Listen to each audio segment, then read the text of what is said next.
হযরত ওমর রাদিয়াল্লাহু তাআলা আনহু অর্ধ দুনিয়ার প্রেসিডেন্ট ছিলেন। কবি নজরুল চমৎকার ভাবে বলেছেন, অর্ধ পৃথিবী করেছ শাসন, ধুলারে তখ্তে বসে, খেজুর পাতার প্রাসাদ তোমার বারে বারে গেছে খসে। রাষ্ট্রের নাম আরব রাষ্ট্র, মদিনা তার রাজধানী।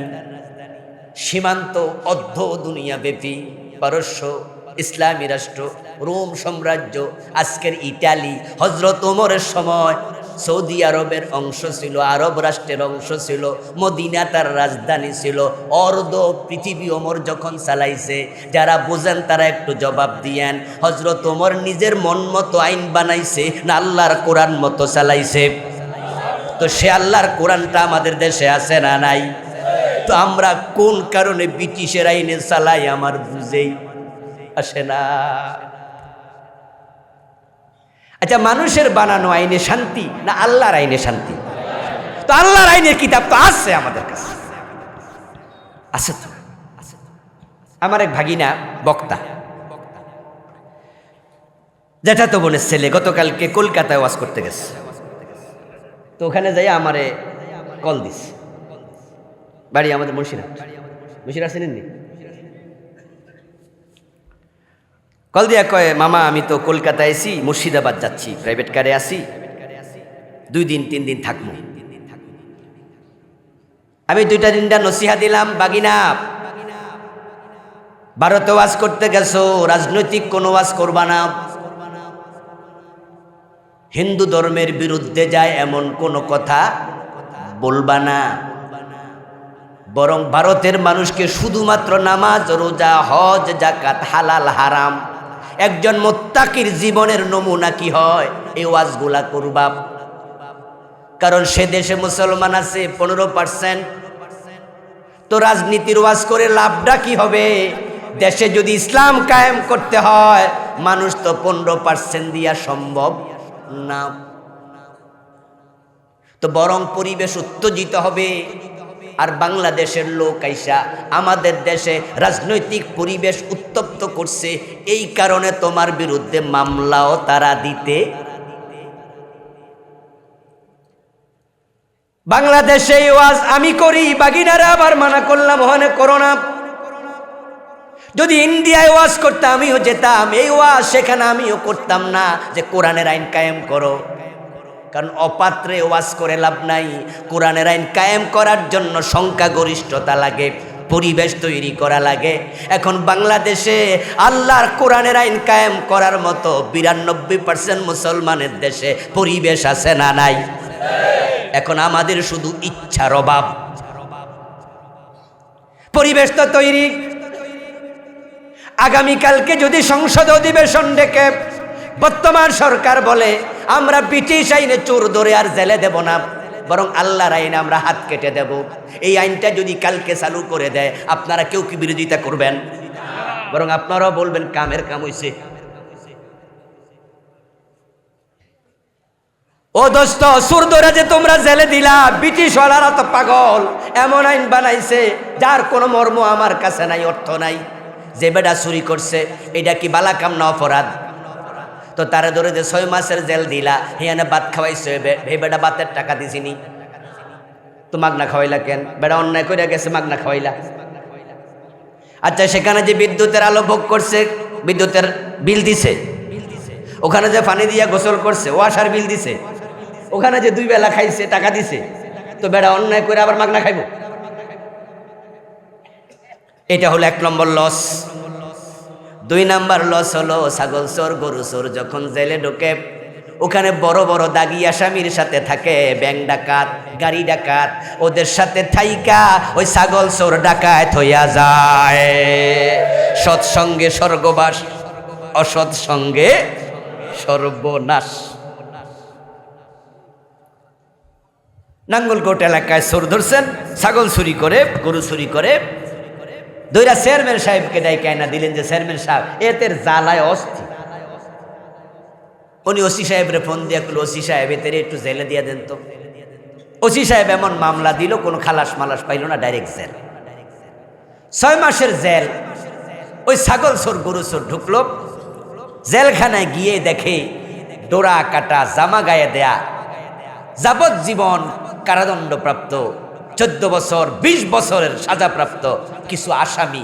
ওরা হলো ওদের লিডার। যারা জেলে গেছেন তারা জানেন, যারা হাজতি তারা কিন্তু লিডার না, যারা কয়েদি তারা হয় কি লিডার। ওরা হলো নেতা। 20 বছর আমি এনে থাকি, তুই বেটা কালকে আইস, তোর কথা কি, আমারটা হোক, আলাদা একটা ভাব। আর এখন ওই কয়েদিরা এবার জিগায়, কিরে নতুন আমদানি, তোর তো আর দেখি নাই, কবে আসছ? কয় স্যার গতকাল। কি অপরাধ, মামলা কি? শরমে কয় না, ছাগল চুরি। ইগো আছো তো, এটা কেমনে কয়? ধমক খায়া পরে কইতে বাধ্য হয়, এই ক আমার সিনস। তখন কয় স্যার ছাগল চুরি করছিলাম।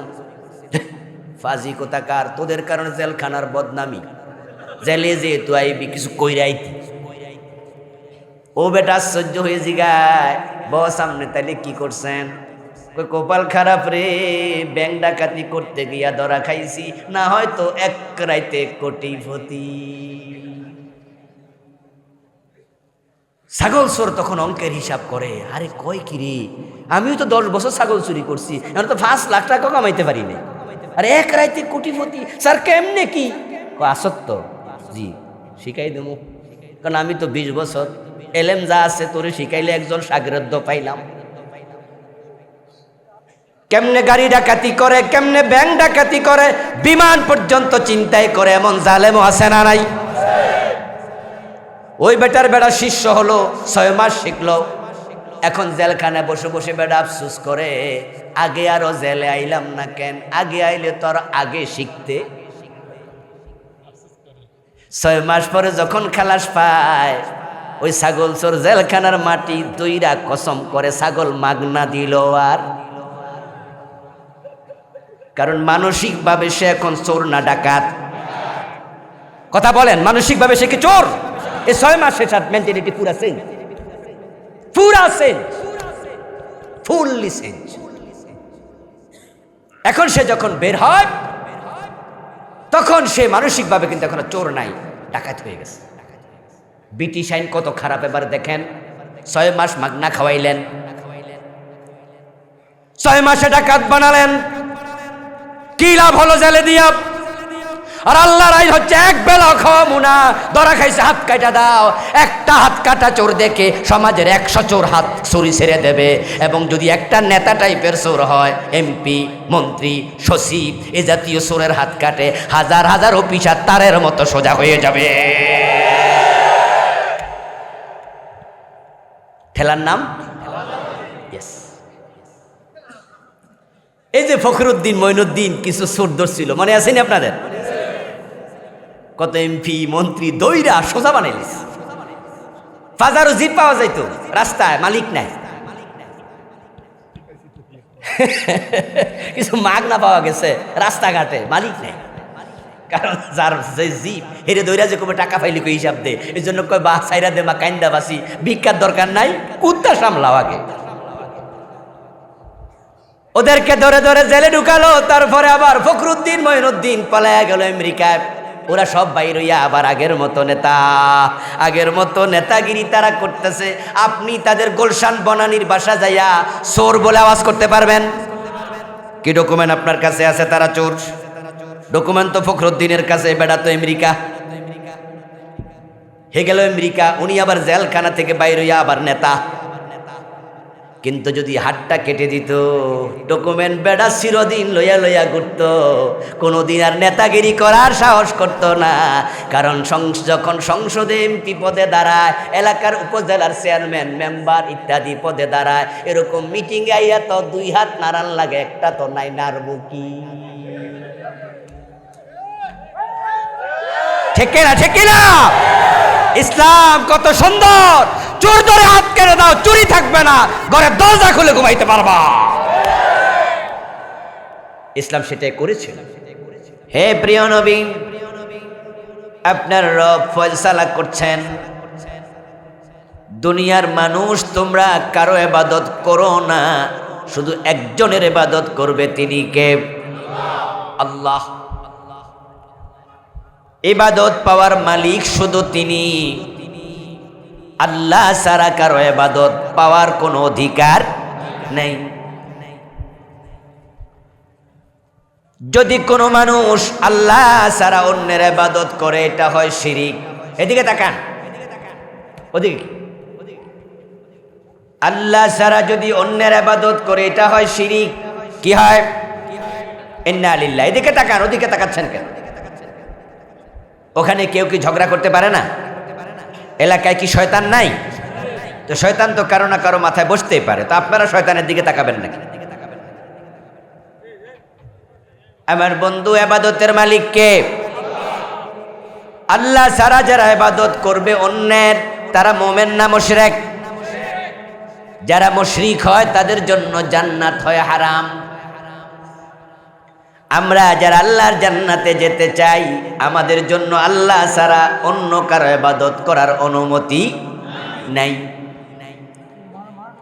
এটা হলো আজকের যে তেলাওয়াতকৃত অংশ, তার প্রথম মেসেজ। আমার প্রিয় ভাইয়েরা, আল্লাহ ছাড়া অন্যের ইবাদত করে এমন অসংখ্য লোক সমাজে আছে না নাই? মসজিদে গিয়ে সেজদা আমরা কাকে দেই? আল্লাহকে মসজিদে সেজদা দেয়, অথচ মাজারে যাইয়া পীরের পায়ে সেজদা দেয় এমন বাংলাদেশি নামাজি আছে না নাই? শুধু ইবাদত হবে আল্লাহর। আমরা আল্লাহ ছাড়া আর কারো ইবাদত করব না। এ বিষয়ে আল্লাহর প্রথম নির্দেশ।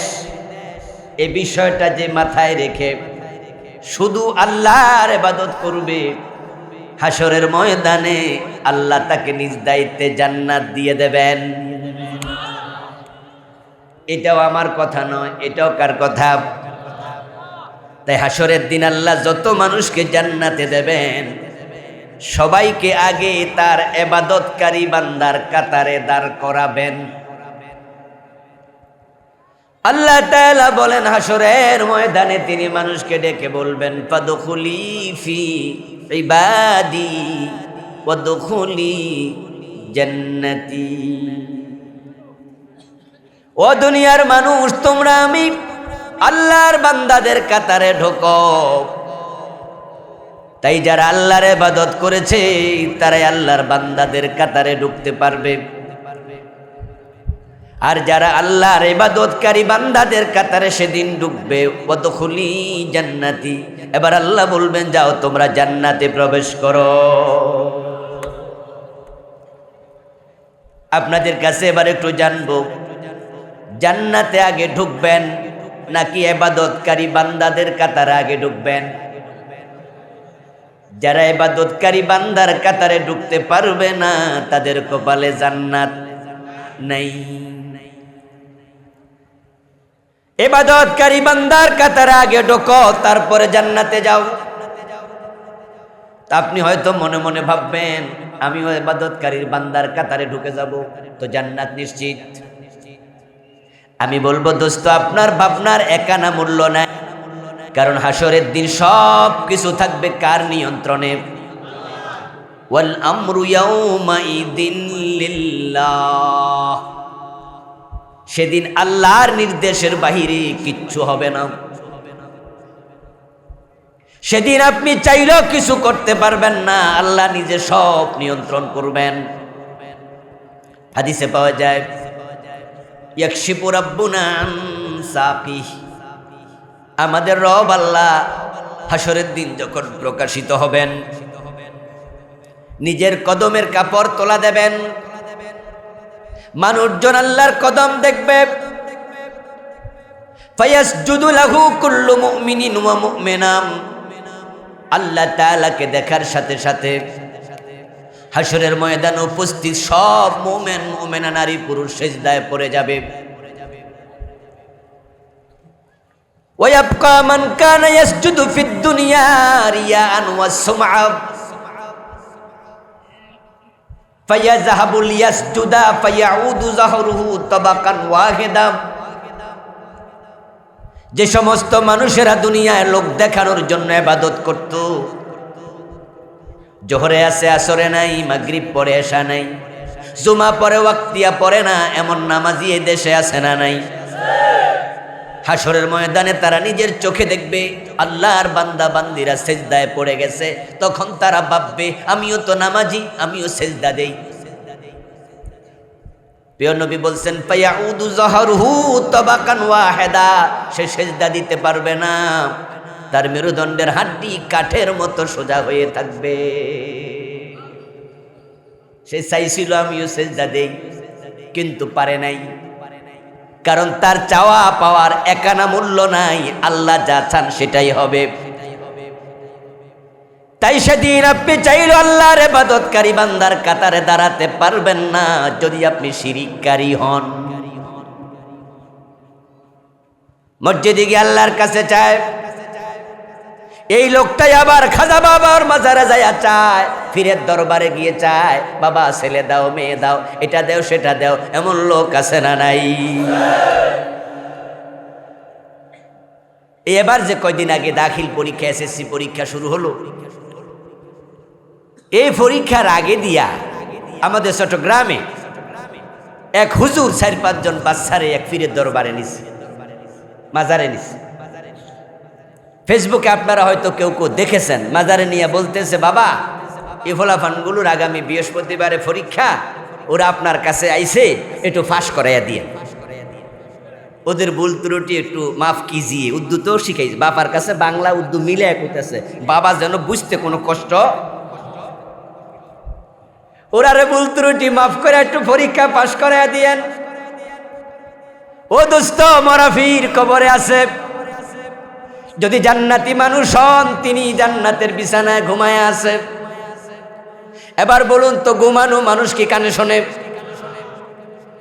আর যদি জাহান্নামী হয় তাহলে তো ফেরেশতা বাইরাইয়া হালুয়া রুটি বানাই ফেলতেছে। তো উনি যাইয়া কইতেছে বাবা পাশ করাইয়া দিয়েন, অথচ সফলতার মালিককে। পরীক্ষা উত্তম ফলাফল আশা করা লাগবে, দোয়া করা লাগবে কার কাছে? তো যারা আল্লাহর কাছেও চায়, মরাফিরের কাছেও চায়, তারা মুমিন না মুশরিক? হাসরের ময়দানে ইবাদতকারীর কাতারে দাঁড়াতে পারবে না।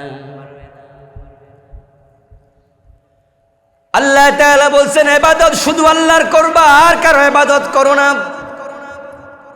এখন আপনারা যারা আমার সামনে পিছে ডানে বামে আছেন, আমরা জানি সবে আমরা ইবাদতকারী, কিন্তু আমাদের ইবাদতটা একমুখী হবে, দ্বিমুখী ইবাদত করা যাবে না। ইবাদত সবটা সাব্যস্ত করতে হবে শুধু কার জন্য?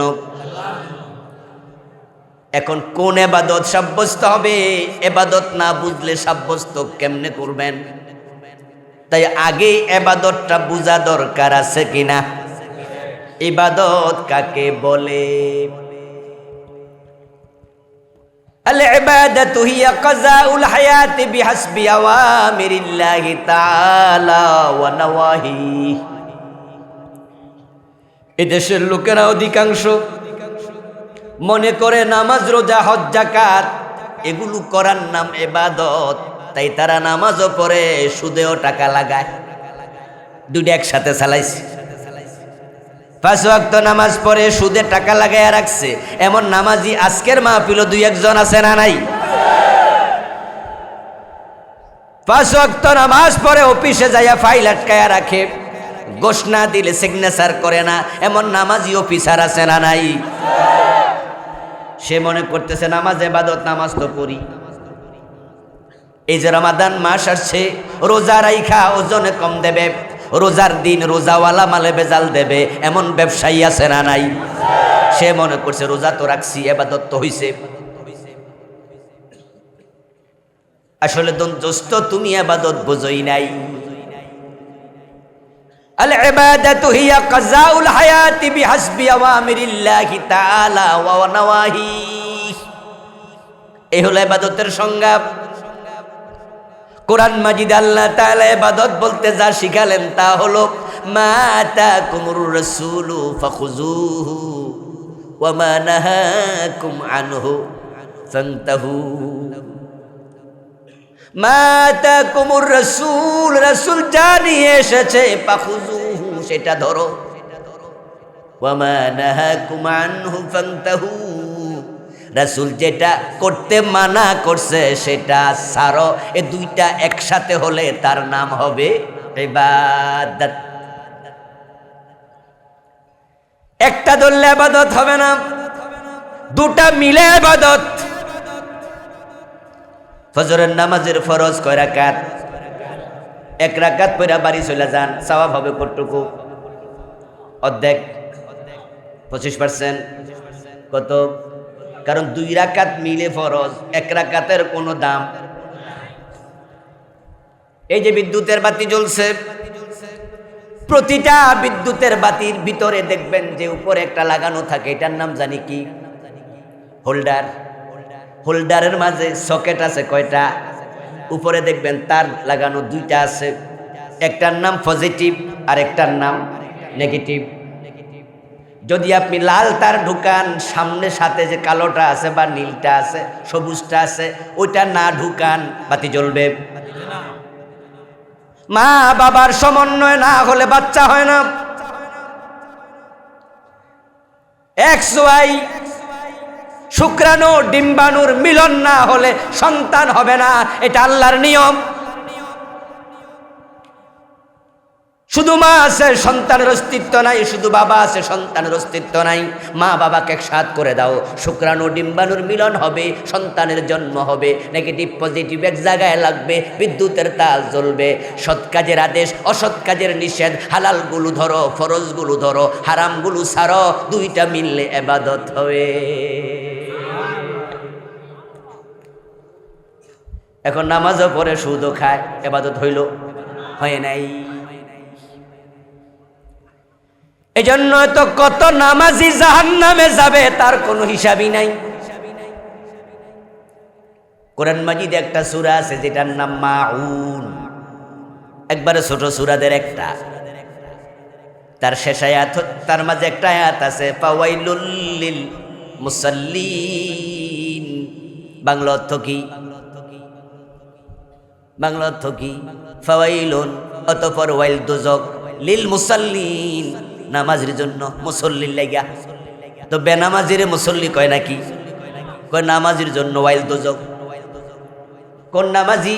এবার ব্যাখ্যা আছে, আল্লাযীনা হুম আন সালাতিহিম সাহুন আল্লাযীনা হুম ইউরাউন। যেই নামাজি নামাজের ব্যাপারে বেখবর, নামাজে যা পড়ে যা বলে তার ব্যাপারে বেখবর, নামাজের মৌলিক যে শিক্ষা তার ব্যাপারে বেখবর, এবং এই নামাজটা সে আল্লাহকে পাওয়ার জন্য পড়ে না, আল্লাযীনা হুম ইউরাউন, বরং মানুষকে দেখানোর জন্য পড়ে। আসলে যারা ওয়াক্তিয়া নামাজ পড়ে না, শুধু জুমার দিন যায়, আপনারা কি মনে করেন সে আল্লাহর ভয়ে যায়? আল্লাহর ভয়ে যদি সে মসজিদে যেতই জুমার দিন, তাহলে সেদিন ফজরে যাইতো না, আসরে যাইতো না। জুমার নামাজ নফল না ফরজ? আরে ভাই কথা বলতে হবে তো, যা জানেন বলেন না। জুমার নামাজ নফল না ফরজ? তো আসরের নামাজ কি? তো এটা পড়ে না কেন? যদি সে জুমা ফরজ এটা বুঝাই যাইতো, তো আসর বললো না কেন? ওটাও তো ফরজ। একজন নামাজি ব্যক্তির যদি জামা কাপড় খুলে নিয়ে যায়, পুরা উলঙ্গ বানায় ফেলে, কোন জালেমের দল তাকে কিডন্যাপ করে নিয়ে গেল, মুসলমানদেরকে কিডন্যাপ করে নিয়া গুয়ান্তনামা বন্দি শিবিরে আমেরিকার লোকেরা ইরাক থেকে নিয়া আমাদের মুসলিম ভাই বোনকে রেখেছে বছরের পর বছর। এমন ইতিহাসও আছে তাদের পুরা গায়ে এক টুকরো কাপড়ও রাখে নাই। বছরের পর বছর রেখেছে, ঢুকানোর সময় সবটা কাপড় খুলে একবার উলঙ্গ ঢুকাইয়া দিস। মাসালা কি? যদি কোনো লোকের গায়ে কাপড় না থাকে তার নামাজ কি মাফ হয়? উত্তর হলো নামাজ মাফ হয় না। পানি পাওয়া গেল না ওযু করার জন্য, মাসালা কি? নামাজ মাফ হয় না, তায়াম্মুম করো। তায়াম্মুম করার জন্য মাটি পাওয়া যায় না, মাসালা কি? নামাজ মাফ? কই মাফ হবে না। নামাজের মতো করে একটু নামাজের স্টাইল রুকু সেজদা করো। ওযু নাই তাও নামাজ পড়ো, এটাকে বলা হয় তাশাব্বুহু বিসসালাহ। হুঁশ আসে যতক্ষণ নামাজ ফরজ। কাপড় গায়ে কাপড় নাই, তোমার সতর ঢাকা নাই, তখনও নামাজ পড়ো। কাপড় নাই, করবা কি? নামাজ তো মাপ নাই। কক্সবাজার থেকে টেকনাফ যাইয়া তারপরে রওনা দিলেন, সেন্ট মার্টিন যাবেন দেখতে। লঞ্চে করে যাচ্ছেন, মধ্যেখানে যাইয়া লঞ্চ ডুবে গেল। এখন আপনি সাঁতার কাটতেছেন, ডানে বামে সামনে পিছে বঙ্গোপসাগরের পানি ছাড়া কিছুই দেখা যায় না। সাঁতার কাটতে কাটতে দেখলেন সূর্য ডুবে যায়। মনে পড়ে গেল আসর তো পড়ি নাই। শরীয়তের মাসআলা হলো, যদি তোমার হুঁশ থাকে তখন সাঁতার কাটতে কাটতে ইশারায় হলো আসর তোমাকে পড়তেই হবে, তখনও মাপ নাই। মাপ নামাজ পড়স ততক্ষণ হুঁশ আছে। শুধুমাত্র 3 কারণে নামাজ কাজা করা জায়েজ, মাফ তো নাই। কাজা মানে হলো সময় গেল ফরো, মাফের সিস্টেমই নাই। একটা হলো ঘুমাইয়া থাকলে, উঠছেন যখন তখন পড়ুন, এর আগে টেরি ফান নাই, আল্লাহ ধরবে না। ইচ্ছা করে ঘুমাইয়া থাকলে ধরবে, এটা হলো অনিচ্ছা। আর একটা হলো আপনি বেহুশ হয়ে গেছেন, হুঁশ আসার পরে পড়েন। আর একটা হলো নামাজের কথা মনেই নাই, এত ব্যস্ত ছিলেন, যখন স্মরণ হবে তখন পড়েন। এই 3 কারণ ছাড়া নামাজ কাজা করার অনুমতিও। যেই নামাজ এত শক্ত, ওই নামাজ তুমি জুমায় গেলা, আসর পড়লা না, ব্যাপারটা কি? একজন নামাজির উলঙ্গ করে ফেললো, সে নামাজ ছাড়ে না, উলঙ্গ পড়ে। সাঁতার কাটলে সাগরের মাঝে ডুইবা তখনও পড়ে। আর তুমি আসর পড়লা না, জোহর পড়লা না, মাগরিব পড়লা না, এশা পড়লা না, আবার নিজেকে মুসলমান দাবি করো। এই দাবির দাম 1 আনাও নেই। ও প্রিয় ভাই, আল্লাহর ইবাদত করা, ইবাদত শব্দটি আব্দুল শব্দ থেকে এসেছে। আব্দুল শব্দের অর্থ হলো গোলাম, চাকর, দাস। আর ইবাদত মানে হলো দাসত্ব, চাকরি, গোলামি। আপনাদের ধান লাগানোর সেজনে, ধান কাটার সেজনে রংপুর থেকে কিছু কামলা আসেনি? কি নাঙ্গলকোটে আসেনি? আমাদের চৌদ্দগ্রামে আসে, এই এলাকায় আসে না? আপনাদের লাকসাম বাজার, নাঙ্গলকোট বাজার থেকে আপনারা 5 জন কামলা নিয়ে আসছেন। এনে আপনি তাকে দেখাইয়া দিলেন, এটা আমার ধান ক্ষেত, ওইটা আমার চারা ক্ষেত, ওইটা আমার রোয়া ক্ষেত। তুমি এখান থেকে চারা নেয়া আমার ক্ষেতের মাঝে লাগাবা, এটা আমার ধান ক্ষেত। সকালবেলা থেকে দুপুর পর্যন্ত, 2টা পর্যন্ত ধান কাটবা। ঘন্টা খানিক পরে এসে দেখেন বেড়া খেতে নাই। কিরে মাত্র 10টা বাজে খেতে লাগাইয়া গেলাম ধান কাটার জন্য, 11টা বাজে নাই, গেল কই? তাকাইয়া দেখেন বেড়া চা দোকানে বয়ে রয়েছে। আপনি হাঁটতে হাঁটতে গেলেন, গিয়ে বললেন, কিরে ভাই এখানে কি করো? বেড়া কয়, চা খাইতেছি। তো তুমি 1 ঘন্টা বারে বুঝি চা খাবা? তুমি মিয়া চা দুপুরে খাইতে পারো না? তোমার না আমি আনছি 300 টাকা 500 টাকা দিমু। কই দিলে দিবেন, চা খাইতে আইছি, আপনি যান, আধা ঘন্টা পরে খেতে যাবো, টেনশন করেন না। আপনি কবেন, কয় কিরে আরো আধা ঘন্টা। এরপরে বেড়া গেল আধা ঘন্টা পরে খেতে। ঘন্টা 2 পরে আপনি আবার ঘুরতে আইছেন, দেখি কাম করেনি। আইয়া দেখেন বেড়া খেতের মাঝে, আইলের মাঝে বইয়া বইয়া বিড়ি টানতাছে। এইভাবে যদি আধা ঘন্টা পরে ফাঁকি, 3 ঘন্টা পরে ফাঁকি, 2 ঘন্টা পরে ফাঁকি দিতে থাকে, আর আপনার চোখে ধরা পড়ে, পরের দিন তাকে কামলা হিসাবে রাখবেন? এই রাখবেন? এখন যে জোহর পরে, আসর পরে না, মাগরিব পরে, এশা পরে না, ওয়াক্তিয়া পরে, জুমা পরে, ওয়াক্তিয়া পরে না, এটা কি ভালা কামলা না খারাপ কামলা? তো ওইটার নাম আল্লাহ কি গোলামের কাতারে রাখবে। মাত্র 500 টাকা বেতন দিবা, এতে তোমার কামলা ফাঁকি দিলে তারে পরের দিন আর রাখো না, বের হও ভাই, তোমার মতো কামলা আমার দরকার নাই। আর যে আল্লাহ তোমার হায়াত দিল, যে আল্লাহ তোমার অক্সিজেন দিল, কার্বন ডাইঅক্সাইড দিল, পানি দিল, তেল দিল, গ্যাস দিল, তোমার বাতাস দিল, কত কিছু, হাত পা, চক্ষু, কর্ণ, নাসিকা, খাবার, যা দরকার সব দেয়, ওই আল্লাহর কথা মানো না, তোমার নাম গোলামের খাতায় কেন থাকবে? এজন্য আমরা যারাই গোলাম হই, চাকর হই, আমিও কিন্তু একজন চাকরিজীবী। এটা কামেল মাদ্রাসা আমি পড়াই। আপনারা এখানে অনেকে আছেন বিভিন্ন গার্মেন্টস প্রতিষ্ঠান, বিভিন্ন ব্যাংক, বিভিন্ন স্কুল কলেজে চাকরি করেন। আচ্ছা, আপনি যে চাকরি করেন, যারা চাকরি দেয় তাদের কিছু আইন আছে না? না মানলে তারা কি আপনারা লাল নোটিশ ধরাই দিব না? আপনি অফিসে যাবেন, মন মতো চলবেন, এই চাকরি আপনার থাকবে না। প্রিন্সিপাল আমাকে যদি বলে, হুজুর আপনি সকালবেলা আসবেন, ফার্স্ট পিরিয়ড আপনার আলেম ক্লাসে, থার্ড পিরিয়ড আপনার ফাজেল ক্লাসে, লেজারের পর আপনি কামেলে পড়াবেন, এই 3টা ক্লাস আপনাকে দিলাম। এখন আমি যদি প্রথম ঘন্টা করে চলে আসি, বাকি 2 ঘন্টা বাদ দেই, পরের দিন জিগাইব না? একবারে স্বাভাবিক কমন সেন্স কি কয়? জিগাইব না? পরের দিন আমার বলবো, হুজুর কালকে না 3টা ক্লাস ছিল। আমি যদি তখন বলি সরি, একটু জরুরত ছিল তাই চলে গেছি, তাহলে হয়তো আমার একদিনের জন্য মাফ করবে, ঠিক আছে। কিন্তু আর পরের দিন যাই আমি আবার একই কাজ করলাম, উনি পরের দিন আবার দেখা হলে বলবে, হুজুর আবার একই কাজ করলেন। আমি যদি বলি সরি, তিনি হয়তো আজকে লজ্জার খাতিরে বলবে ঠিক আছে। তৃতীয় দিন যদি আবার একই কাজ করি, সরি বলল, তিনি মানতে চাইবেন না, তিনি বলবেন, হুজুর প্লিজ যদি আপনার ভালো না লাগে রিজাইন দিয়ে চলে যান, আমার প্রতিষ্ঠানের ক্ষতি করবেন না। ও প্রিয় দোস্ত, মাত্র 20, 30, 50 হাজার টাকা বেতন দেয় চাকরি করলে, তা যদি আইন না মানলে চাকরি চলে যায়, তোমার জন্য আল্লাহ এমন জান্নাত বানাইছে, সবচেয়ে ছোট জান্নাত হবে দুনিয়ার মতো 10 দুনিয়ার সমান।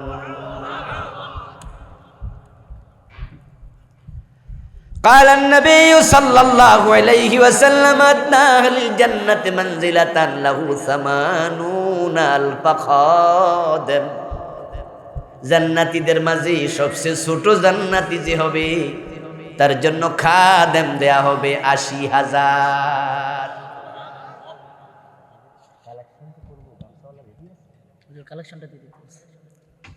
আমার ভাইয়েরা, 2 দিন ব্যাপী মাহফিল কমিটি আপনাদের একটু সহযোগিতা চেয়েছে। খুব আহামরি কিছু না, অমুক কত দেবেন, তমুক কত দেবেন, এটা ওনারা করবেন না। বরং আপনাদের কাছে একটু কিছু ব্যাগ পাঠাতে চায়। এই চমৎকার একটি কাজে, তাফসীর মাহফিলের কাজে কি একটু হেল্প করার সুযোগ থাকলে করা দরকার আছে না?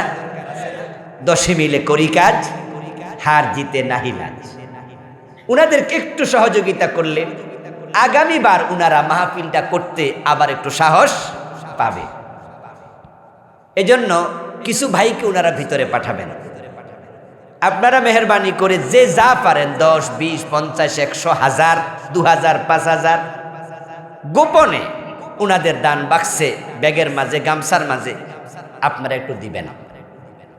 আমি অনুরোধ করছি, কেউ বঞ্চিত থাকবেন না, 10 টাকা হলো দিবেন। লোক ভিতরে ঢুকাবো, দেবেন তো আপনারা ইনশাল্লাহ? জি, তাহলে কিছু ভাই একটু টুকটুক করে হাঁটেন, ভিতরে ঢোকেন। আপনার মুরব্বী আপনি বসেন, মুরব্বী চাচা আপনি বসেন, আপনি বসেন। উনাদের লোক উনারা পাঠাচ্ছে, আপনাদের কষ্ট করতে হবে না। আমরা এর মাঝে, এই ভাই বসো, নো, আমরা ওয়াজ চালিয়ে যেতে চাই, মাঝখানে ওয়াজের কোনো গ্যাপ যেন না হয়। ওরা নীরবে নীরবে হাঁটবে, আপনারা নীরবে নীরবে দেবেন। আল্লাহ তুমি দেয়ার তৌফিক দান করো, বলেন আমিন। এটা জিকির করুন, লা ইলাহা ইল্লাল্লাহ। এই যুবক ভাইরা আপনারা বসে যান না, আপনারা প্লিজ বসে যান, যারা দাঁড়ায় আছেন তারাও বসে যান। জিকির করুন, লা ইলাহা ইল্লাল্লাহ, লা ইলাহা ইল্লাল্লাহ, লা ইলাহা ইল্লাল্লাহ, লা ইলাহা ইল্লাল্লাহ মুহাম্মাদুর রাসূলুল্লাহ। আমার প্রিয় ভাইরা, বলছিলাম আল্লাহর ইবাদত করা মানে আল্লাহর গোলামি করা। যত প্রতিষ্ঠানে মানুষ চাকরি করে, যত জায়গায় মানুষ সেবা দেয়, সকল প্রতিষ্ঠানের কিছু নির্ধারিত আইন কানুন আছে। ওই আইন কানুন যে মানবে না, ওই প্রতিষ্ঠানে তার চাকরিটা বেশি দিন থাকবে না। যারা পুলিশে চাকরি নেয়, যারা সেনাবাহিনীতে চাকরি নেয়, যারা আনসার বাহিনীতে চাকরি নেয়, যারা বিভিন্ন হাসপাতালে চাকরি নেয়, দেখবেন যে চাকরি যারা করে প্রত্যেকের জন্য আলাদা আইন। পুলিশে জয়েন করলেন, পায়ের জুতা থেকে মাথার টুপি পর্যন্ত পুলিশের আইনে পড়তে হবে। নিজের মন মতো টুপি মাথায় দেওয়ার সুযোগ আর নেই। সেনাবাহিনীতে চাকরি নিলেন, আপনার কোমরে যে বেল্ট থাকবে জামার উপরে, ওই বেল্টটাও সেনাবাহিনী ড্রেস কোডের আলোকে হবে। আপনি গুলিস্তান যাইয়া বঙ্গ মার্কেট থেকে, বঙ্গ বাজার থেকে একটা দামি বেল্ট কিনা মাজায় পরবেন, বাইতুল মোকাররম যাইয়া দামি একটা টুপি কিনা মাথায় দিয়া সেনাবাহিনীর ব্যারাকে ঢুকবেন, অফিসার আপনাকে লাল কালি দিয়ে দেবে, ধমক মেরে দেবে, এই মিয়া ড্রেস কোড লঙ্ঘন করলা কেন? এই জন্য পায়ের টুপি থেকে, পায়ের জুতা থেকে মাথার টুপি পর্যন্ত সেনাবাহিনীর ড্রেস কোড ফলো করে পরবেন। হাসপাতালে যারা চাকরি করে গিয়ে দেখবেন ডাক্তারদের একরকম পোশাক, নার্সদের আরেক রকম পোশাক, ঠিক না? দেখে যেন চিনা যায় উনি ডাক্তার, উনি নার্স। পুলিশের পোশাক আলাদা, সেনাবাহিনীর পোশাক আলাদা, দেখে যেন বোঝা যায় উনি পুলিশ, উনি সেনাবাহিনী। এটাই দুনিয়ার নিয়ম। এখন আপনি যদি আল্লাহর অফিসে চাকরি নেন, আল্লাহর কোরআনের মাঝে কিছু আইন আছে, ওয়াবুদ রাব্বাকা হাত্তা ইয়াতিয়াকাল ইয়াকিন। আমার আল্লাহ বলে তোমার রবের আইনগুলো তুমি মানতে শুরু করে দাও তোমার মৃত্যু আসা পর্যন্ত। এই আইন মেনে মেনে যদি মরতে পারো তাহলে হাসরের ময়দানে আল্লাহর গোলামের কাতারে ঢুকতে পারবা। আর যে ঢুকতে পারবে ওয়াদখুলি জান্নাতি, তাকে আল্লাহ বলবা আমার জান্নাতে প্রবেশ করো।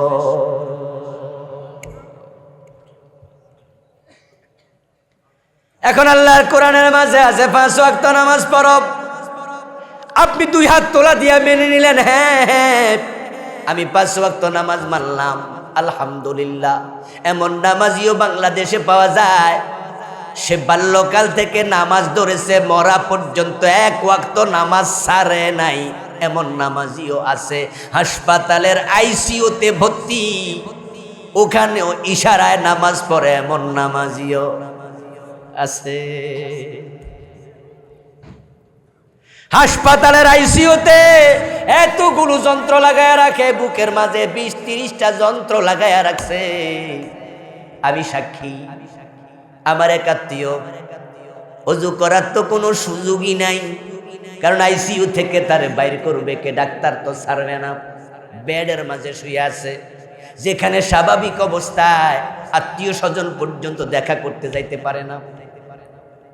ওই অবস্থায় বউরে কইয়া দিছে, আমার জন্য এক টুকরো মাটি নিয়ে আইসো, আমার তায়াম্মুমটা করাইয়া দিও, কারণ আল্লাহ না করুক যদি এখানে মৃত্যু হয়, বেনামাজি অবস্থায় আমি আমার আল্লাহর কাছে যাইতে চাই না।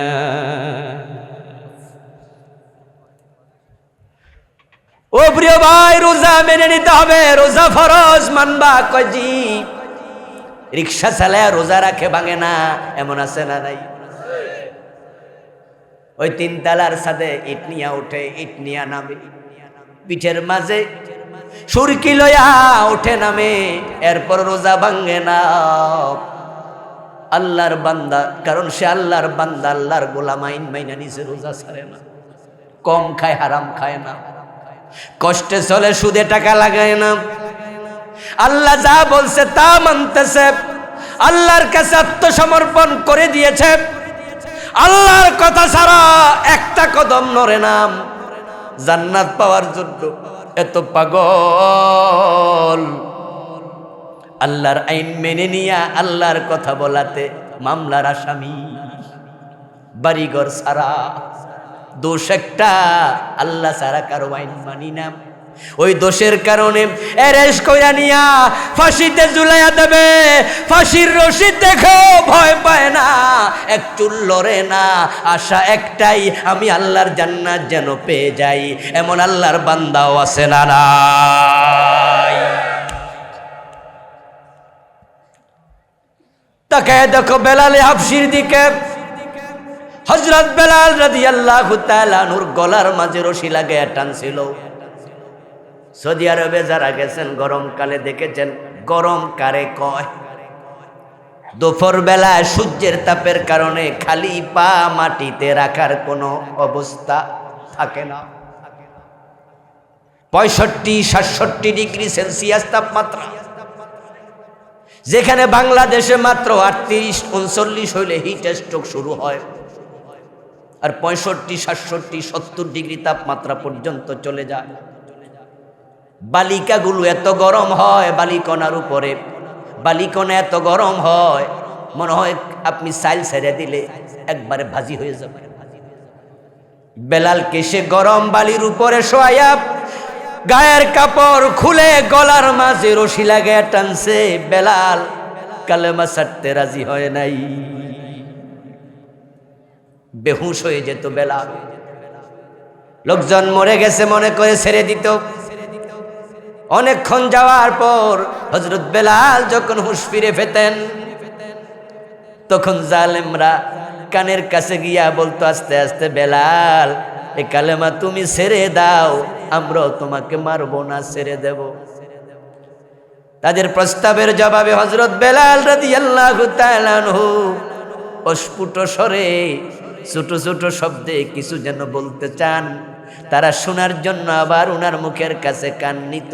তারা ভাবতো বেলাল বুঝি রাজি হয়েছে, কিন্তু উনার মুখের কাছে কান নিয়া শুনতে পেত বেলাল বলতেছে আহাদুন আহাদুন আহাদ, কুল হু আল্লাহু আহাদ।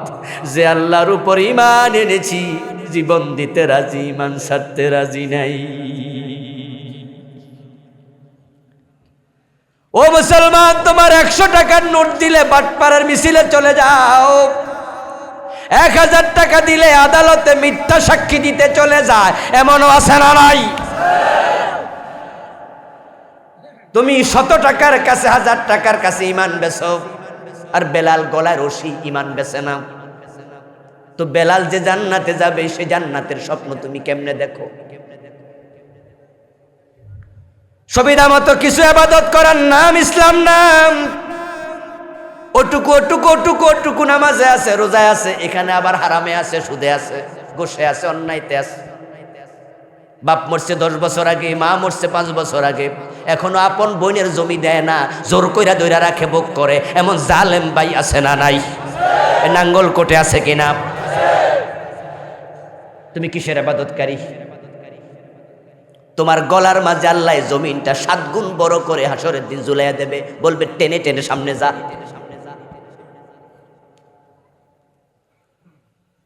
এই জন্য যারা আল্লাহর ইবাদত করতে রাজি হলেন, জীবনের বটম থেকে টপ, পাকঘর থেকে সংসদ ভবন, ব্যক্তি জীবন থেকে আন্তর্জাতিক বলয় পর্যন্ত, আমি আছি যেখানে ইবাদত সেখানে।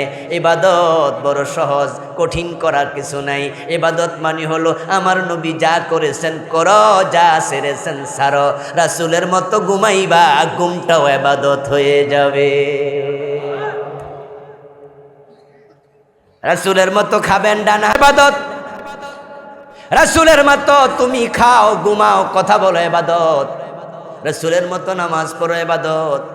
রাসূলের মতো রাষ্ট্র চালাও, দেশ চালাও, এটাও একটা ইবাদত।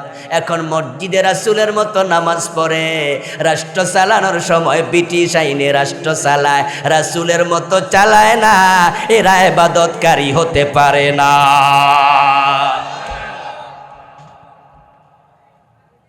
এই জন্য আপনার পুরা জীবন ইবাদত হবে। এই চিন্তা নিয়ে যারা জীবন চালাবে, চালাইতে চালাইতে মরে যাবে, তারাই কিয়ামতের দিন ইবাদতকারী বান্দার কাতারে দাঁড়াবে। যে যুগে কোরআন এসেছে সেই যুগের নাম ছিল আইয়ামে জাহিলিয়া, অশান্তির যুগ, অজ্ঞতার যুগ, বর্বরতার যুগ। কিন্তু ইসলাম যখন আসলো, কোরআনের বিধানগুলো সমাজে চালু হয়ে গেল। হযরত ওমরের ছেলে আবু শাহমাম মদ পান করেছে, হযরত ওমর নিজের ছেলেটা করে হাই দেন নাই, 80 বেত লাগাইয়া দিলেন। কবি নজরুল চমৎকার ভাবে বলেছেন, মদ্যপানের অপরাধে প্রিয় পুত্রকে নিজ করে মেরেছ দোররা, মরেছে পুত্র তোমারই চোখের পরে। আচ্ছা আপনারা বলুন তো, কোন এমপি মন্ত্রী উনার ছেলেকে যদি মদ খাওয়াতে 80 বেত লাগায়, এই খবর এলাকার মদখোররা শোনে, হেরা বলবে যে বেটা ফোল আরে ফিডায় আমার ফাইলে চামড়া তুলে নেবে। অন্তরে ভয় ঢুকবে কিনা? ঢুকবে কিনা? ওমর নিজের ছেলেকে ছাড়ে নাই। যদি বাংলাদেশে 80 বেতের আইন চালু হয়ে যেত, মদখোরকে ধরে ধরে 80 বেত লাগাতো, ভিডিও করে করে এটা ইউটিউবে ঢুকাই দিত, গুগলে দিত, ফেসবুক আপলোড করে দিত, সোশ্যাল মিডিয়ায় দিয়ে দিত, কেমনে 80 বেত লাগায় টেলিভিশনে দেখাতো, পত্রিকার হেডলাইন করে দিত। 6 মাস আইন যদি চলতো, আমরা বুকে হাত দিয়ে দৃঢ়তার সাথে বলতে পারবো, এইভাবে 80 বেতের আইন যদি 6 মাস চলে, 6 মাস পরে বাংলার জমিনে মদের বোতল পাওয়া যাবে না।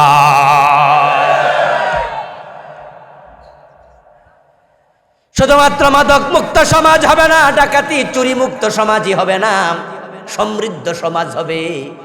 কারণ দেশের সম্পদ যদি আমাদের নেতারা নিজেরা চুরি না করে, আমাদের অফিসারেরা বাজেটের অর্ধেক পকেটে না ভরে 80% কাজে লাগাতো, 20% অন্য খরচ দিত, রাস্তা একটা বানাইলে 20 বছর যাইতো, ঠিক কিনা? দেশের টাকা চুরি করে কানাডায় না পাঠাতো, ঠিকই এটা সোনার বাংলা হয়ে যেত। আহার ইসলাম, আহার ইসলাম, আহার ইসলাম। ইসলাম সে তো পরশ মানিক, তারেকে পেয়েছে খুঁজি, পরশে তাহার সোনা হলো যারা, তাদেরই মোরা বুঝি। ইবাদত মানে হলো পুরা জীবন আল্লাহর বিধান মেনে চলা। এবার দ্বিতীয় অংশ, বিল ওয়ালিদাইনি ইহসানা। যারা জান্নাতে যেতে চাও, ও আল্লাহর বান্দা শোনো, আল্লাহর ইবাদত করো এবং মা বাবার সাথে ভালো আচরণ করো, ইহসান করো। কারণ আল্লাহকে খুশি করতে চাইলে মা বাবাকে খুশি করতেই হবে। তোমার নামাজ, তোমার রোজা, তোমার হজ, তোমার যাকাত, তোমার জিহাদ, তোমার ত্যাগ, তোমার কুরবান, আল্লাহ কোনোটাই নেবে না যদি তোমার মা তোমার বাবা তোমার উপর সন্তুষ্ট না থাকে। ও প্রিয় ভাই, জান্নাত পাওয়ার জন্য ফজরের টাইমে মসজিদে গেলাম, মসজিদে জান্নাত নাই। জান্নাত পাওয়ার জন্য 5 লাখ টাকা খরচ করে মক্কায় গেলাম, মক্কায় জান্নাত নাই। জান্নাত আছে তোমার মায়ের পায়ের নিচে। মসজিদে তুমি যাবে, মক্কায় তুমি যাবে, রোজা তুমি রাখবে, সব ঠিক, এগুলো আল্লাহর আদেশ। তবে শোনো দোস্ত, নামাজ পড়তে পড়তে কপালে কালো দাগ ফেলে দিয়েছো, তোমার মা তোমার বাবা তোমার উপর নারাজ হয়ে আছে, আল্লাহকে নামাজ দিয়া খুশি করতে পারবা না। কালান নবী সাল্লাল্লাহু আলাইহি ওয়াসাল্লাম, রিদার রাব্বি ফি রিদাল ওয়ালিদাইন ওয়া সাকাতুর রাব্বি ফি সাকাতিল ওয়ালিদাইন। 5 তলা বিল্ডিং আছে, 10 তলা বিল্ডিং আছে কুমিল্লা শহরে, 1 2 3 4 5 করে গণো, কিন্তু ভুলে যেও না ওই 10 তলার বাহিরে আরেকটা তলা আছে যেটা মাটির নিচে, ওটার নাম ফাউন্ডেশন। যদি ওটা না থাকতো বিল্ডিং দাঁড়াতো না। তোমার নামাজ রোজা হজ যাকাত সব আছে, কিন্তু তোমার রবের সন্তুষ্টি তোমার বাবার সন্তুষ্টির উপরে নির্ভর করে থাকে।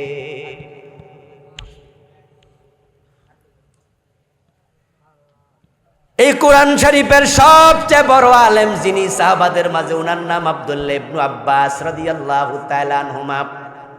প্রিয় নবীজির আপন শাস্তো ভাই, উনাকে বলা হয় রাইসুল মুফাসসিরিন। উনার একটা হাদিস সহিহ বুখারীতে এসেছে, উনি বলতেছে, ইন্নী লা আ'লামু আমালান আকরাবু ইলাল্লাহি মিন বিররিল ওয়ালিদাইন। মানুষ যত আমল করে আল্লাহর কাছে যেতে চায়, আমি মা বাবার সন্তুষ্টি অর্জন করা, তাদের সাথে ইহসান করা, এর মাধ্যমে আল্লাহর যত তাড়াতাড়ি কাছে যাওয়া যায় এমন আমল আর একটা আছে, এটা আমার জানা নাই। এই দুইজন মানুষকে খুশি করো, তোমার রব অল্পতে খুশি। আর এই দুইজন তোমার উপর নারাজ, তুমি 100 বার হজ করবা, আল্লাহ খুশি না। প্রিয় নবীজি মেরাজের রাতে জান্নাতে ঢুকলেন। রাসূলুল্লাহ বলছে, দাখালতুল জান্নাত ওয়া সামিতু ফিহাল কুরআন। আমি জান্নাতে ঢুকে দেখি আল্লাহর এক বান্দা জান্নাতে কোরআন তেলাওয়াত করছে। আমি থমকে দাঁড়ালাম। ঈসা নবীর উম্মত হলে ইনজিল পড়ত, মূসা আলাইহিস সালামের উম্মত হলে তাওরাত পড়ত। যেহেতু কোরআন পড়ছে, এটা আমার উম্মত হবে। কি সৌভাগ্যবান উম্মত!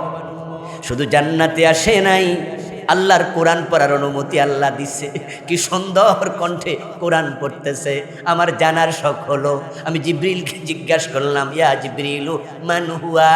জিব্রিল লোকটাকে, তার পরিচয়টা একটু আমার জানাও। আল্লাহর কোরআন পড়ছে জান্নাতের মাঝে। জিব্রিল আমিন বলে, ইয়া রাসূলুল্লাহ, চিনেন নাই নাকি? হুয়া হারেসা ইবনে নুমান, ও তো আপনার সাহাবী হযরত হারেসা। সুবহানাল্লাহ পড়েন। আপনার সাহাবী হারেসা, বাবার নাম নোমান। অথচ হারেসা বিন নোমান তখনও মারাই যায় নাই, সে জীবিত দুনিয়ায়। আর রাসূল দেখে সে জান্নাতে কোরআন পড়তেছে। দুনিয়ায় ফিরে আসলেন, হারেসাকে ডাকলেন, ও হারেসা, লুকায়ে লুকায়ে এমন কি ইবাদত করো, তোমার জান্নাতে দেখেছি। হযরত হারেসা বললেন, ইয়া রাসূলুল্লাহ, আপনি যা বলেন তাই তো করি। অন্যরা যে আমল করে আমি সেটাই তো করি। তবে রাসূল, আমার একটা স্পেশাল আমল আছে যেটা সবার নাই। সেটা হলো, আমার একজন বুড়া মা আছে যে নিজ হাতে খাইতে পারে না, আমি আমার মারে আমার হাত দিয়া খাওয়াইয়া দেই। রাসূলের সাথে হারেসা গল্প করতেছে। এর মাঝে এলাকার 2-4 জন মানুষ রাসূলকে দেখা দৌড় মারছে, গল্পে আইসা শামিল হয়েছে। তারা প্রিয় নবীকে বলতেছে, কানা বাররান নাস বি উম্মিহি ইউতইমুহা বিয়াদিহি ওয়া ইয়াগসিলুহা বিয়াদিহি ওয়া ইয়াফলি রাসাহা বিয়াদিহি। হুজুর, আমরা সাক্ষী দেই, সে শুধু হাত দিয়া খাওয়ায় না, সে তার মারে গোসলটাও করাইয়া দেয়। বেশি বুড়া হয়ে গেছে, মা গোসল করতে পারে না, হারেসা মারে গোসল করাইয়া দেয়। মায়ের মাথার চুলগুলা নিজে আশ্রয়া দেয়, মায়ের গায়ের মাঝে তেল মালিশও করে দেয়। রাসূলুল্লাহ এই কথা শুনে 3 বার বললেন, কাযালিকুমুল বিররু কাযালিকুমুল বিররু কাযালিকুমুল বির। ও হারেসা বিন নোমান, আমি বুঝে ফেলেছি রে, এটাই তো বিররুল ওয়ালিদাইন, এটাই তো মাতা পিতার সাথে ইহসান।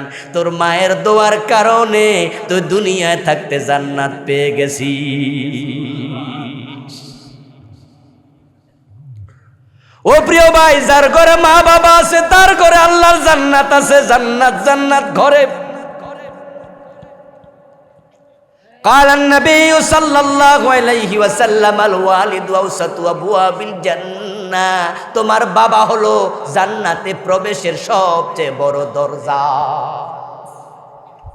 বাবার সেবা করো, জান্নাতের বড় দরজা তোমার জন্য খোলা। মায়ের সেবা করো, মায়ের পায়ের নিচে জান্নাত। প্রিয় নবীজি একদিন আলোচনা করতে গিয়ে হঠাৎ করে রেগে গেলেন, বদদুয়া দেয়া শুরু করলেন। আল্লাহ রাসূল সাল্লাল্লাহু আলাইহি ওয়াসাল্লাম স্বাভাবিকত বদদুয়া দিতেন না, অভ্যাসে নাই, কিন্তু আজকে তিনি 3 বার বদদুয়া দিলেন। রাগমান ফু রাগমান ফু রাগমান ফু। ওই বেটার নাক দুলায় লুটে যাক, ওই বেটা ধ্বংস হয়ে যাক, ধ্বংস হয়ে যাক। কোন একজন সাহাবী দাঁড়ালেন, ইয়া রাসূলুল্লাহ মান হুয়া? হুজুর, আপনি কাকে বদদুয়া দেন আমরা বুঝতে পারিনি। আমার রাসূল জবাব দেয়, মান আদরাকা ওয়ালিদাইহি ইনদাল কিবার আহাদাহুমা আও কেলাইহিমা। যে ব্যক্তি মা বাবার 2 জনকে অথবা 2 জনের একজনকে বুড়া অবস্থায় পেয়েছে, ওয়ালাম ইয়াদখুলিল জান্নাহ, অথচ জান্নাত পায় নাই, তার মতো উম্মত আমার দরকার নাই, সে ধ্বংস হোক। তার ঘরে তো 2টা জান্নাতি ছিল। আপনার ঘরে জান্নাত আছে যদি আপনার মা বাবা থাকে। এই নিয়ামতের কদর করেন, কদর করেন, কদর করেন। ও যুবকেরা, বউ পাইয়া মা ভুলো না, বউ পাইয়া বাপ ভুলো না। বউকে ভালোবাসতে যাইয়া বউয়ের কথা শুই না মা বাবাকে আলাদা করে দেয়, এমন জালেম ছেলেও আছে কি না? আরে বিয়ে 6 মাস পরে ঢাকা চলে যায়, বলো ঢাকা চলে যায়। আমি ঢাকায় দেখি মাঝে মাঝে কিছু দাড়ি পাকা মুরব্বী রিক্সা চালায়। ওদের রিক্সায় উঠলে আমি খবর নেই, চাচা পোলা নাই মাইয়া নাই? বলে হ্যাঁ আছে, পোলা মাইয়া আছে। তো রিক্সা চালান কেন? হুজুর কি কইতাম, খবর তো নেই না। গত পরশু 2 দিন ধরে সোশ্যাল মিডিয়া একটা সাক্ষাৎকার, মানব জমিন একটা পত্রিকা আছে, ওদের অনলাইন পোর্টাল আছে, ওদের অনলাইন পোর্টালে একটা সাক্ষাৎকার বেশি বেড়াচ্ছে অনলাইনে, ফেসবুকে। আপনারা দেখেছেন কিনা জানি না, আমি 2 দিন ধরে দেখতে পাচ্ছি একজন বুড়া বাবার সাক্ষাৎকার। সন্তান আছে 4 জন, 2 জন ডাক্তার, 2 জন ইঞ্জিনিয়ার, 4 জন আমেরিকায় থাকে, ওই বাবা আছে বৃদ্ধ নিবাসে।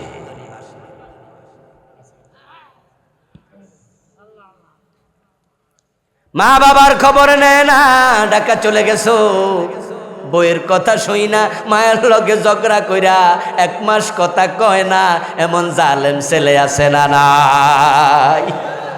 ও দোস্ত তুই কেন ভুলে যাস, তোর মা যদি শীতকালে 6 ঘন্টা তোর খবর না নিত, রাতের বেলায় প্রস্রাবের মাঝে তোর নিউমোনিয়া হয়ে যেত। আরে মা কত কষ্ট কইরা প্রসব করছে, ওই মায়ের মুখের দিকে তাকায়া ধমকায়া কথা মারে যা তাকায়। প্রসব বেদনা যে কত কঠিন পুরুষ মানুষ আমরা বুঝবো না, কিন্তু আল্লাহ তাআলা বলছে ওয়াদাতহু কুরহা, ওয়াদাতহু কুরহা, তোমার মা তোমাকে খুব কষ্ট সহ্য কইরা প্রসব করছে। একসাথে একজন মানুষের যদি 20টা হাড্ডি ভেঙে যায়,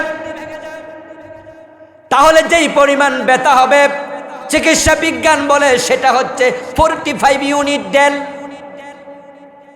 ব্যথার যে হিসাব, ওই ব্যথার হিসাবে সেটা হলো 45 ইউনিট।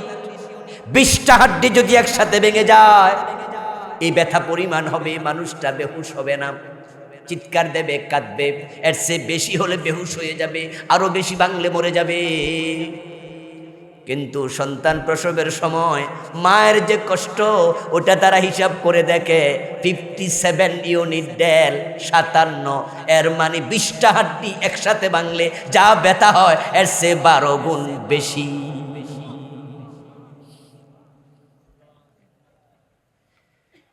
আব্দুল্লাহ ইবনে ওমর রাসূলুল্লাহর সাহাবী, আল্লাহর কাবা তাওয়াফ করছেন। তাওয়াফ কালে দেখেন এক ব্যক্তি তার মাকে কাঁধে নিয়ে কাবা তাওয়াফ করছে।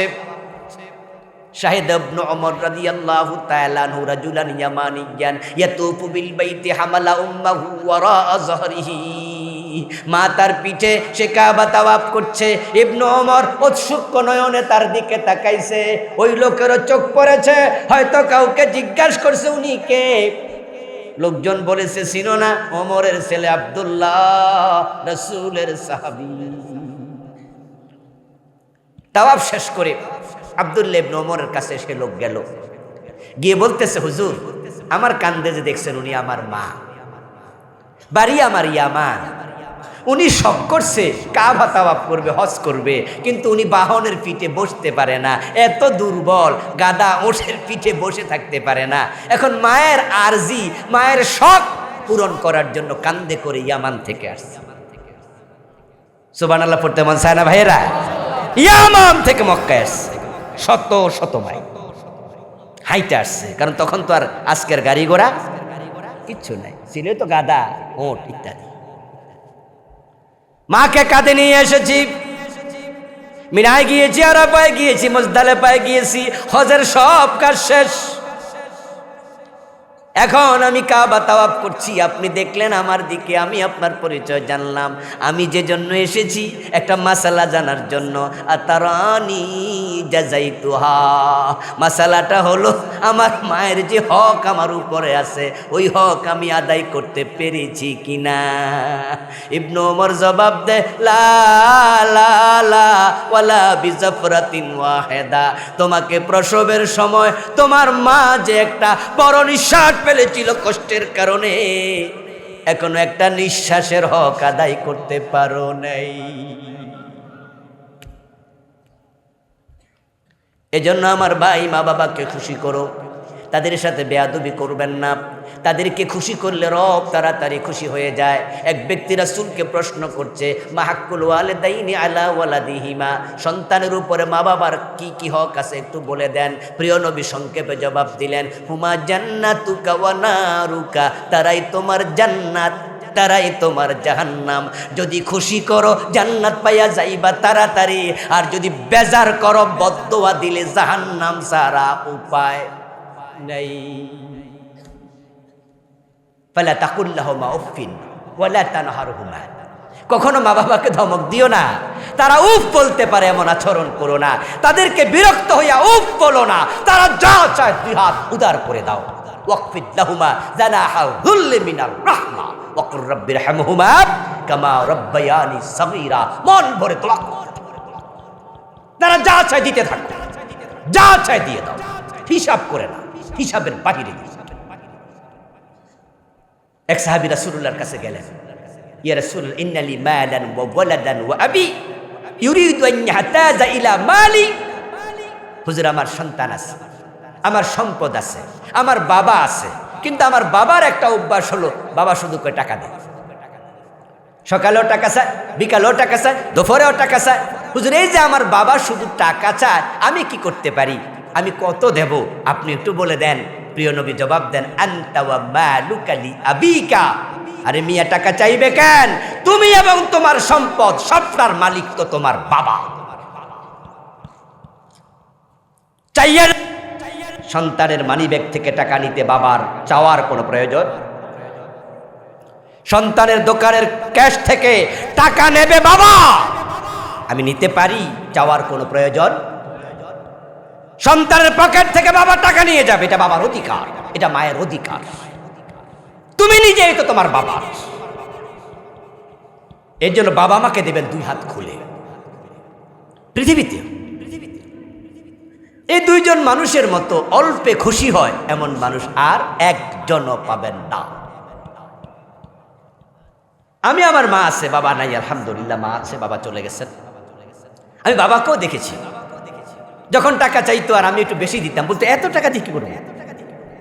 আমার মাও আছে, যখনই বলি মা কত দিতাম, কত লাগবো, যে এমনি জাস্ট একটু হালকামি করি যে কত দিতাম, বলো বাবা 5,000 দে, 7,000, 10,000 দিলে, ও মা এত টাকা দিয়ে কি করবো। একজন ভিক্ষুক আপনার বাড়িতে ভিক্ষা চাইবে, 1 লাখ দিলে মনে মনে করে 2 লাখ যদি দিত। আপনি কাউকে টাকা দিয়ে খুশি করতে পারবেন না, কিছু দিয়েই পারবেন না, আরো চাই, আরো চাই, আরো চাই।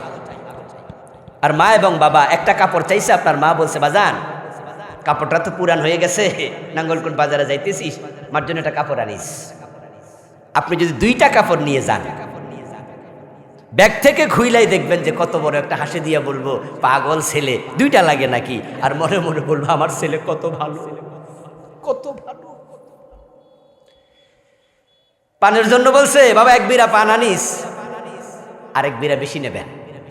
আপনার 100-150 টাকা বেশি খরচ হবে। এই 150 টাকা দিয়ে এই দেশে ভালো হোটেলে এখন এক বেলার খাবারও হয় না, কিন্তু আপনার মাকে 100 টাকার পান বেশি দেবেন, দেখবেন এত বড় একটা হাসি দিয়া বলবে, আরে পান বেশি কিনলে গাছ, এগুলো তো পয়সা যাইবো। আর মনে মনে কয় আমার ফুডটা কত ভালো। দোয়া কলিজা থেকে নেবেন, কলিজা থেকে নেবেন। দুনিয়া আখেরাত 2টা আল্লাহ ভরপুর করে দেবে কল্যাণ দিয়ে। আপনি যেমন, আপনার সন্তানরা হবে ঠিক। এই জন্য আসুন আমরা আল্লাহকে খুশি করি, ইবাদত করি, তার মা বাবার খেদমত করি। এই 2টা সবক আজকে বাড়ি নিতে চাই।